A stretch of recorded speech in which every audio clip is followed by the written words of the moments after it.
నమస్తే అండి. ఎలా ఉన్నారు? సమ్మర్‌లోని అస్సలు వంటగదిలోకి వెళ్ళలేకపోతున్నాం కదండీ! సో, అలాంటప్పుడు సింపుల్‌గా చేసుకున్న రెసిపీస్ అయితే కొన్నైతే ఈరోజు చూద్దామండి బ్రేక్‌ఫాస్ట్ కోసం. చాలా సింపుల్‌గా చేసుకోవచ్చు. వితిన్ 10 నిమిషాల్లో అయిపోతాయండి రెసిపీస్ అన్నీ గూడా. ఎక్కువ శ్రమ లేకుండా నోటికి కమ్మగా ఉండే రెసిపీస్ ఏంటో ఈరోజైతే చూద్దామండి. ముందుగా అయితే రైస్ తీసుకొని దాన్ని కొంచెం నానబెట్టుకోవచ్చు, లేదంటే వెంటనే వండేసుకున్నా కూడా ప్రాబ్లం ఏం లేదండి. దీనికి 1:2 రేషియోలని వాటర్ వేసుకొని నార్మల్ రైస్ మనం ఇది పులిహోర కోసం చేస్తున్నామండి, నిమ్మకాయ పులిహోర. చాలా సింపుల్గా అయిపోతుంది కదా. పెట్టేసి 3 విజిల్స్ పెట్టుకుంటే మనకి రెడీ అయిపోతుందండి రైస్. ఈ లోపల నిమ్మకాయలు తీసుకొని రసం పిండుకొని పక్కన పెట్టేసుకోవాలి. కడాయిలోకి కొంచెం ఆయిల్ వేసుకొని పచ్చి పల్లీలు వేస్తే నూనెలో బాగా వేగించాలండి. లేదంటే మనం వేయించిన పల్లీలు వేసుకుంటే జస్ట్ పోపు వేసినట్టు వేసుకుంటే సరిపోతుందండి. పల్లీలు బాగా వేగిన తర్వాత ఆవాలు, కొంచెం జీలకర్ర, శనగపప్పు కూడా వేస్తే టేస్ట్ అనేది బాగుంటుందండి. తగినన్ని పచ్చిమిరపకాయలు వేసుకోవాలి. కారం అయితే ఇదే కాబట్టి కొంచెం ఎక్కువ పడితేనే బాగుంటుందండి. పుల్లగా కారంగా ఉంటుంది తినడానికి. కరివేపాకు, అల్లం తురుము అనేది వేసినప్పుడు పోపులోనన్నా వేసుకోవచ్చు, లేదంటే మనకి అంతా అయిపోయినప్పుడు లాస్ట్లోనే వేసుకున్నా కూడా బాగానే ఉంటుంది.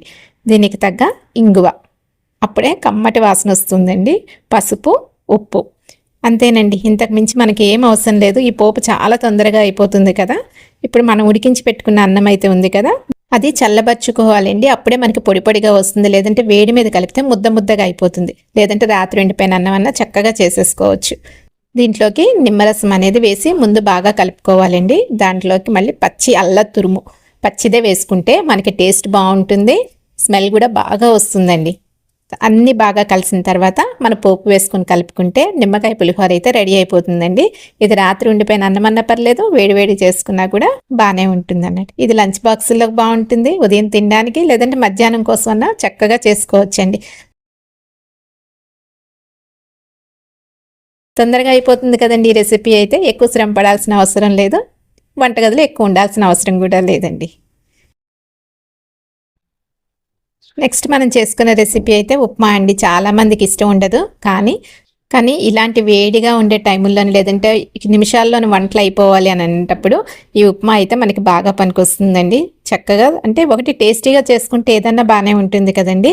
పోపు అయితే ఆవాలు, జీలకర్ర, శనగపప్పు, ఉల్లిపాయలు, పచ్చిమిరపకాయలు, కరివేపాకు, నచ్చితే వెజిటబుల్స్ కూడా యాడ్ చేసుకోవచ్చండి. లేదంటే చాలా సింపుల్గా ఈ పోపున్న సరిపోతుంది. కానీ రవ్వ అనేది ముందు బాగా వేయించి పెట్టుకోవాలండి. అప్పుడే మనకి పొడి పొడిగా వస్తుంది.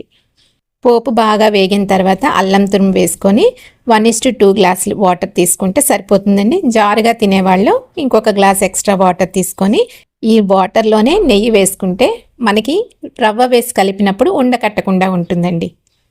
ఈ వాటర్కి తగినంత రవ్వకు కూడా సరిపోయేటట్టు ఉప్పు వేసుకొని కలుపుకుంటే మనకి టేస్ట్ చూడాల్సిన లేకుండా కరెక్ట్గా సరిపోతుందండి ఉప్పు. లేదంటే నీటికి తగ్గట్టు వేసామనుకోండి చప్పగా అయిపోతుంది ఉప్మా. సో ఇది బాగా మరిగిన తర్వాత వేయించిన రవ్వ ఏదైతే ఉందో అది ఇందులో వేసుకొని కలుపుకొని మూత అయితే పెట్టుకోవాలండి. సిమ్లోనే ఉండాలి. అంటే అందరికీ తెలిసిందే ఉప్మా, కానీ ఏంటంటే కొంచెం పొడి పొడిగా రావాలంటే మనం అంతా అయిపోయిన తర్వాత దించేస్తాము అనుకునే కన్నా ఒక 2 నిమిషాలు ఎక్స్ట్రా ఉంచామనుకోండి చక్కగా పొడి పొడిగా వచ్చేస్తుంది అన్నట్టు. జారుగా తినేవాళ్ళు ఎక్స్ట్రా వాటర్ వేస్తారు కాబట్టి కరెక్ట్గా సరిపోతుంది. ఈ విధంగా ఉన్న దానికి మూత పెట్టుకుంటే పొడి పొడిగా అయిపోతుంది.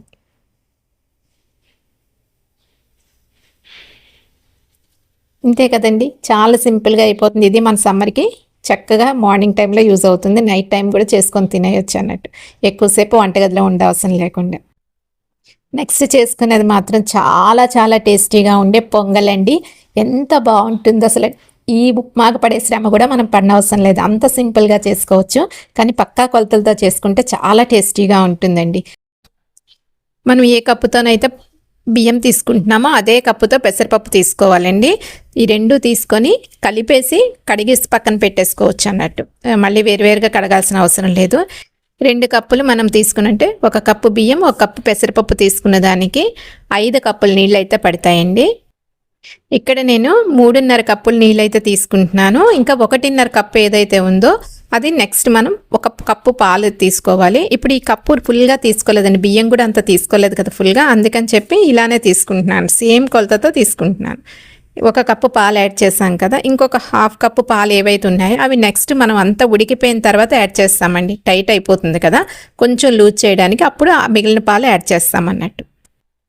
ఇది మొత్తం ఉడికిపోయింది కదండి, మెత్తగా ఉడికిపోవాలి. ఒక 4-5 విజిల్స్ అయితే పెట్టుకుంటేనే మనకి చక్కగా ఉడుకుతుందండి. ఇది ఎక్కువ క్వాంటిటీ కూడా అవుతుందండి, బాగా ఉడికిపోతుంది కదా. సో మనం కావాల్సిన దానికంటే కొంచెం తక్కువ మొత్తంలో రైస్ అది తీసుకుంటే సరిపోతుంది అన్నట్టు. మిగిలిన ½ కప్పు పాలు ఉన్నాయి కదండి, అవి ఇందులో వేసుకొని కలుపుకోవాలన్నట్టు.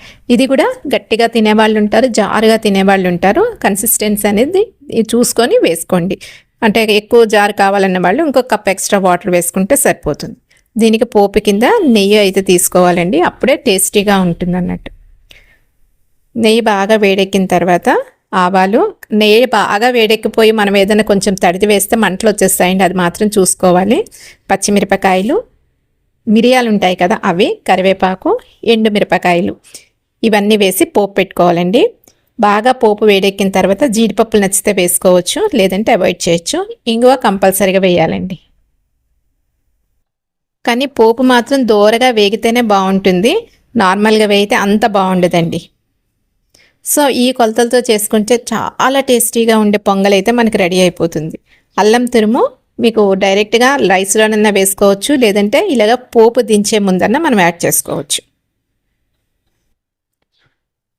ఈ మెత్తగా మెదిపిన ఈ అన్నము పప్పు ఏదైతుందో అందులోకి ఈ పోపు వేసుకొని కలుపుకుంటే మన పొంగల్ అనేది రెడీ అయిపోతుందండి. చాలా టేస్టీగా ఉంటుంది.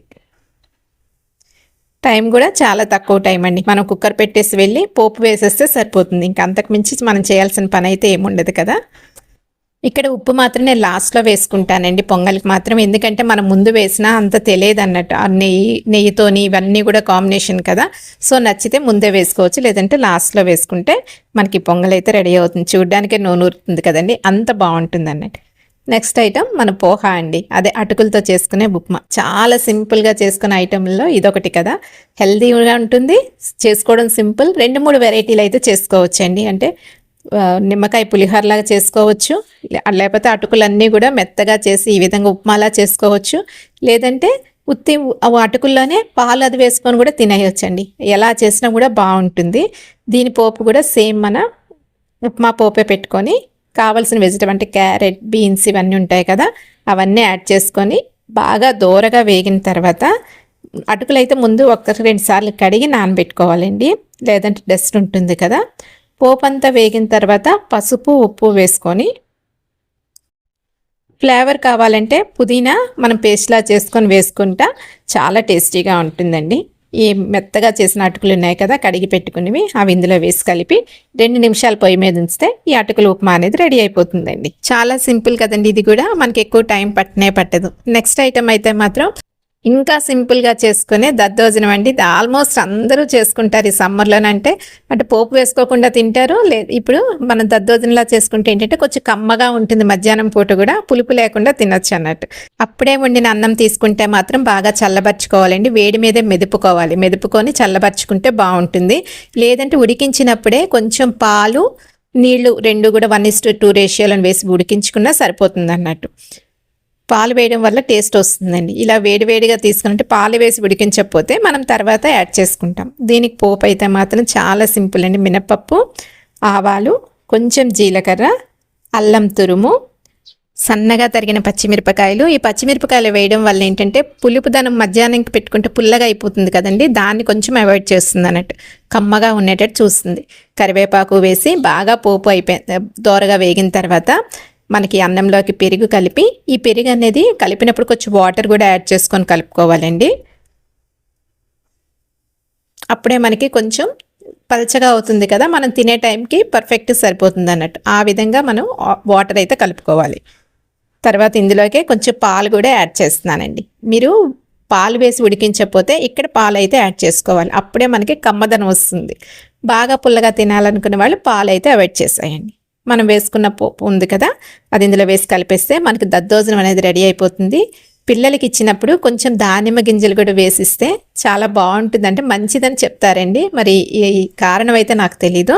సో దానిమ్మ గింజలు వేస్తే మంచిదని చెప్పారు. సో బాక్స్కి ఇచ్చేటప్పుడు మాత్రం మనం దానిమ్మ గింజలు పెట్టుకుంటే చూడడానికి బాగుంటుంది, తినడానికి కూడా బాగుంటుంది.